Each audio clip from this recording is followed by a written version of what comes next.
Your overthinking isn't just anxiety, it's intellectual masturbation disguised as productivity. Every day you waste 3 hours mentally replaying conversations nobody else remembers, and catastrophizing futures that will never happen. That's not being analytical, that's a mental disease consuming 45 days of your year. Your overthinking isn't making you smarter, it's making you paralyzed while everyone else is actually living. While you're mentally rehearsing what to say at tomorrow's meeting, for the 17th goddamn time, someone else already prepared their notes and went to sleep. While you're analyzing if your text had the right tone, your competition is building something real. Your brain isn't protecting you, it's sabotaging you. That voice telling you to think it through one more time, it's a liar.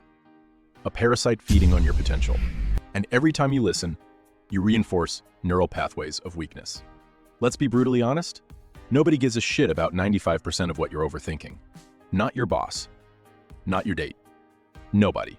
They're all too busy thinking about themselves while you're wasting your life on scenarios that don't exist. Here's your 3-part system to murder overthinking permanently. First, the kill switch protocol. When you catch your mind spiraling, you have exactly 30 seconds to indulge that bullshit before you physically interrupt it. Not gently, violently. Cold water on your face. Push-ups until failure. Pain creates, pattern interrupts. Second, decision brutality. Every decision now falls into one of two categories, irreversible or reversible. If it's reversible, which is 95% of the crap you obsess over, you get 5 seconds to decide. Not 5 minutes. Not 5 hours. 5 fucking seconds. Third, reality enforcement. For every thought, ask, will anyone actually die from this decision? If not, move the fuck on. Your brain evolved to solve real threats, lions and starvation, not email wording and Instagram captions. Let's make this concrete. You're staring at a text, wondering if adding LOL seems too casual? 5 seconds. Send it. Move on. Obsessing over a presentation? Set a timer for 30 minutes. When it rings, you're done. Perfect or not. For more serious overthinking spirals, like relationship decisions, write down the absolute worst outcome. Then write exactly what you'd do if that happened. Because guess what? You'd survive. You're not fragile. You're just addicted to the illusion of control. When your brain tries the "but what if" game, punish it. Every time you catch yourself overthinking, drop and do 10 push-ups. Make overthinking physically painful. But I know what your pathetic mind is already doing.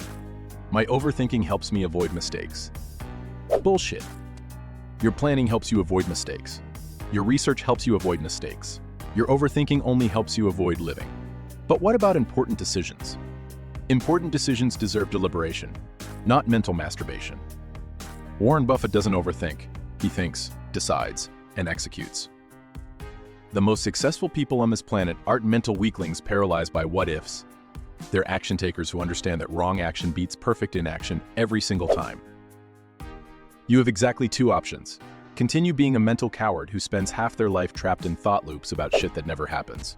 Or become someone who thinks, decides, and moves. Evolution doesn't reward the smartest animals, it rewards the ones who act when it matters.